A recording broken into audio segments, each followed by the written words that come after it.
सूर्या, काय झालंय?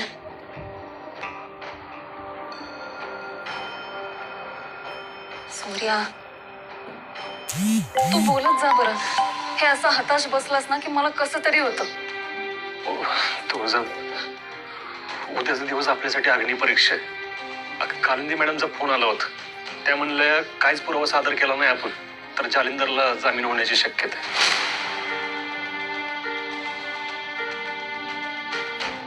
त्याचाच विचार करत बसलेलो.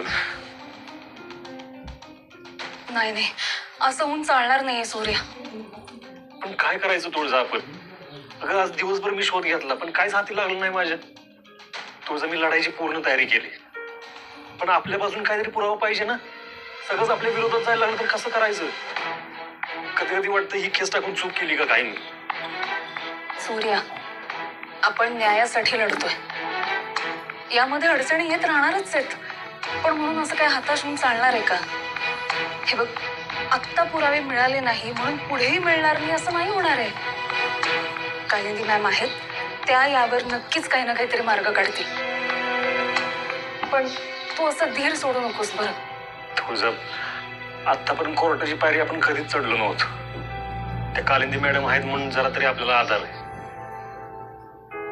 त्या नसतं तर मला नाही वाटत आपण या सगळ्यात टिकलो असतो. सूर्या, देव कुठल्या ना कुठल्या तरी मार्गाने मदत करत असतोच. यावेळी त्यांनी कालिंदी मॅमना पाठवलंय आणि जर देवानेच कालिंदी मॅमना पाठवलं असेल तर आता तोच आपल्या अडचणीवर मार्ग काढेल.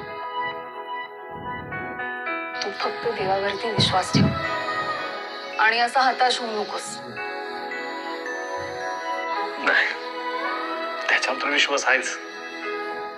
पण तू असंच धीर देत राहा, मला आधार वाटतो मला.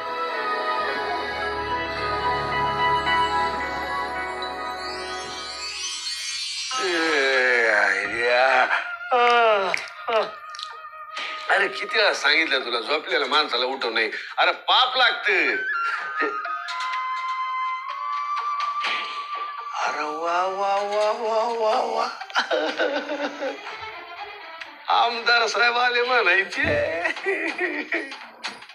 अहो काय शशिकांतराव, अहो राजकारणातल्या माणसांनी लोकांना टोप्या घालायच्या असतात. हे असं स्वतः टोपी घालून फिरायचं नसते. अहो डॅडी, तुम्हाला भेटणं आता सोपं राहिले का? आमचं इथे येणं लोकांच्या नजरेत आलं तर मांडलेली समधी गणित फीस काढत्याल. अरे वा, म्हणजे अजून आमचा धाके म्हणायचं. बोला.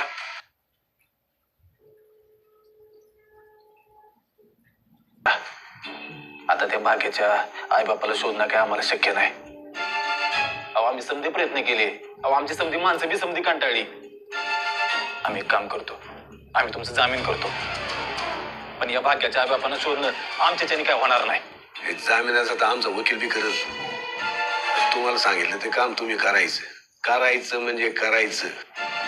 आम्ही इथून बाहेर पडलो तर सूर्याच्या लहान बहिणीचे आई बाप आम्हाला दिसले पाहिजेत, नाही तर तुम्हाला आज जावं लागेल. आम्ही बाहेर आलो की पहिला फोन तुम्हालाच करणार आणि त्या फोनवर तुम्ही आम्हाला आनंदाची बातमी दिलीच पाहिजे. नाहीतर टिरिंग टिरिंग टिरिंग टिरिंग. आला आला फोन आला. टिरिंग टिरिंग. अरे उचल फोन.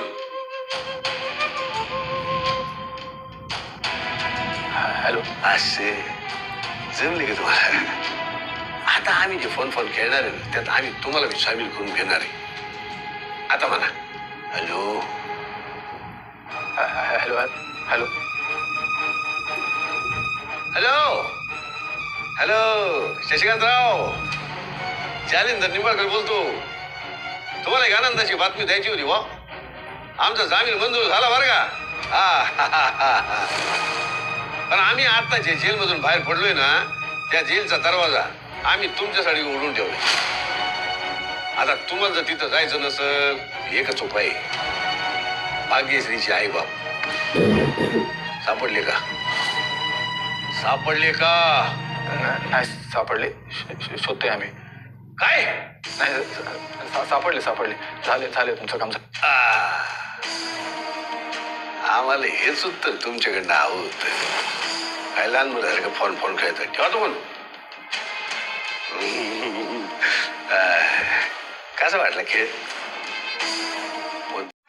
लाखात एक आमचा दादा या सिरियलमध्ये आपण पाहिलं, सूर्य विचार करतो की मी लढायची पूर्ण तयारी केली, पण आपल्या बाजूने सगळे विरोधात आहेत.